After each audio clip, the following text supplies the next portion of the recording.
Hello friends, आप देख रहे हैं इंडियन जीएसटी प्रैक्टिशनर चैनल।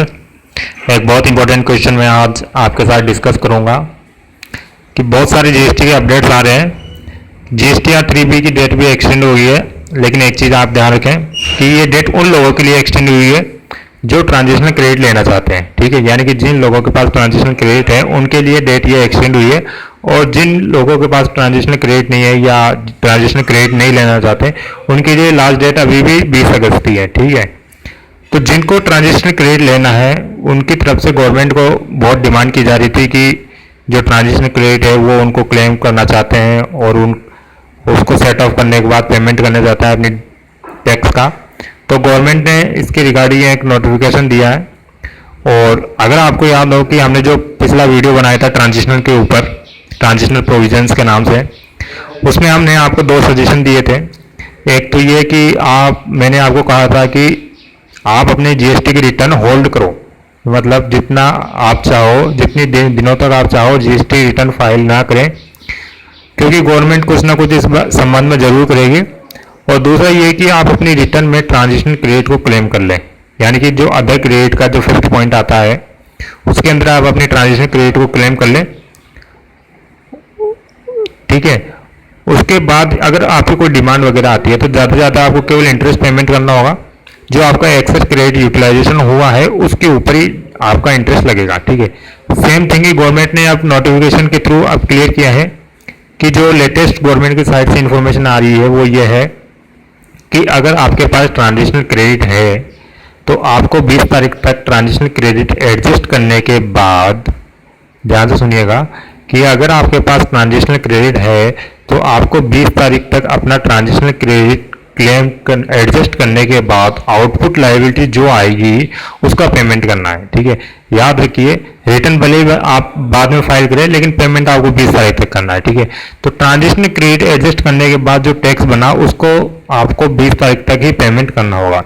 यहाँ मैं आपको क्विक रिमाइंडर भी बता दूं कि ट्रांजिशनल क्रेडिट को आप किस प्रकार से एडजस्ट करते हैं, यानी कि एडजस्टमेंट का रूल आपका ट्रांजिशनल में किस प्रकार से होगा। तो ध्यान रखिए, पहली बात यह है कि जो आपका सेंटर का टैक्स है, ठीक है, या सेंटर की क्रेडिट जो आपकी है ट्रांजिशनल, उसको आप सीजीएसटी से एडजस्ट कर सकते हैं। यानी कि सेंटर का टैक्स आप अगर आपका ट्रांजिशनल में है, इनपुट में है, तो उसको सीजीएसटी से एडजस्ट करेंगे। और अगर आपका क्रेडिट स्टेट का है ट्रांजिशनल तो आप उसको एसजीएसटी से क्रेडिट करेंगे। यानी कि अगर स्टेट का ट्रांजिशनल क्रेडिट है तो उसको आप एसजीएसटी की आउटपुट लायबिलिटी से सेट ऑफ कर लेंगे। ठीक है, और अगर आप इन दोनों के क्रेडिट, अगर आप चाहें तो इन दोनों की क्रेडिट को आईजीएसटी से सेट ऑफ कर सकते हैं, यानी कि एडजस्ट कर सकते हैं, क्योंकि आईजीएसटी दोनों से एडजस्ट हो सकती है। लेकिन आप ये बात जरूर ध्यान रखें कि स्टेट की क्रेडिट को आप सेंटर से सेट ऑफ नहीं कर सकते, और सेंटर की क्रेडिट को आप स्टेट की लायबिलिटी से सेट ऑफ नहीं कर सकते। यानी कि स्टेट का सेंटर से एडजस्टमेंट नहीं होगा और सेंटर का एडजस्टमेंट स्टेट से नहीं होगा, स्टेट का एडजस्टमेंट सेंटर से नहीं होगा। ठीक है, ये बात ध्यान रखिए। लेकिन एक चीज ये भी है कि सेंटर का यानी कि एसजीएसटी और सीजीएसटी, एसजीएसटी और सीजीएसटी आप इन दोनों को आईजीएसटी से एडजस्ट कर सकते हैं। ठीक है, साथ ही आपको इस क्रेडिट की एलिजिबिलिटी तभी मिलेगी जब आपने कुछ बेसिक कंडीशन फुलफिल कर दी हुई हो, जो आपकी सेक्शन 140 सबसेक्शन 1 में डिस्क्राइब की हुई है, लिखी हुई है। उनको सारी कंडीशन आपको फुलफिल करनी होगी। उसमें से एक सबसे इम्पोर्टेंट कंडीशन जो आपकी है लॉ में लिखी हुई है, वो मैं आपके साथ डिस्कस करना चाहता हूँ। वो ये है कि आपने पिछले लॉ आपके ऊपर एप्लीकेबल था, चाहे सर्विस टैक्स हो चाहे सेल टैक्स हो, जो भी एप्लीकेबल लॉ था उसकी रिटर्न्स आपने फुलफिल कर दिया, यानी पूरी की पूरी अभी तक फाइल कर दी हो, कोई भी रिटर्न अभी आपकी बची नहीं हो।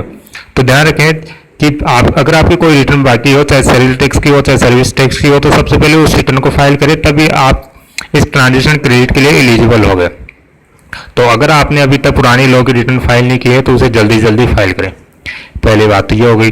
दूसरी बात यह है कि उसके बाद अकॉर्डिंगली आप स्टेट का स्टेट से और सेंटर का सेंटर से एडजस्टमेंट कर सकते हो। ये मैंने आपको बता दिया है किस प्रकार से एडजस्टमेंट होगा, या चाहे तो एसजीएसटी या सीजीएसटी दोनों का आईजीएसटी से भी एडजस्ट कर सकते हैं, ये मैंने आपको बता दिया। ठीक है, तो एडजस्ट करने के बाद जो आपकी पेमेंट बचता है, जो लायबिलिटी बचती है, उसका 20 तारीख तक पेमेंट करना होगा। ठीक है, अभी आपको कोई 3B की फाइल रिटर्न नहीं करनी है, अभी आपको केवल पेमेंट करना है। ठीक है, पेमेंट करने के बाद उसका अभी आप सिंपली लॉगिन करो अपने अकाउंट में, जीएसटी में लॉगिन करो, उसमें चालान बनाओ, चालान बना के पेमेंट कर दो, ठीक है। 20 तारीख तक आपको यही करना है, जीएसटी 3B रिटर्न फाइल नहीं करनी है, ध्यान रखना।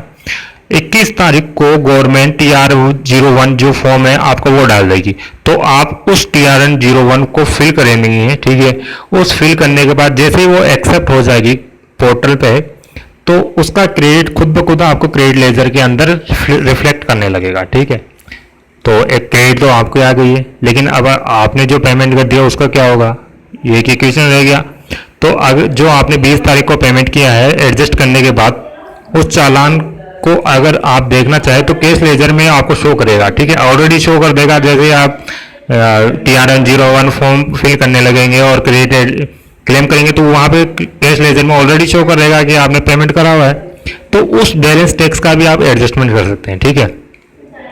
और अगर आपने एक्सेस यूटिलाइजेशन कर लिया है तो गवर्नमेंट आपसे केवल 18% का इंटरेस्ट रेट लेगी, जो कि विद इन द लॉ है, लिखा हुआ है पहले से। तो इसमें कोई बड़ी बात नहीं है कि आपसे केवल इंटरेस्ट चार्ज किया है, कोई पेनल्टी वगैरह नहीं है। तो आपका ट्रांजेक्शन क्रेडिट है, तो आपको एक बार फिर से क्विक रिमाइंडर दे दूं कि 20 तारीख तक आपको केवल टैक्स पेमेंट करना है, फिर आपको TRN01 फाइल करना है, और उसके बाद 28 तारीख तक आपको GST की रिटर्न फाइल करनी है, ठीक है। उसमें आप सारी क्रेडिट ले सकते हैं।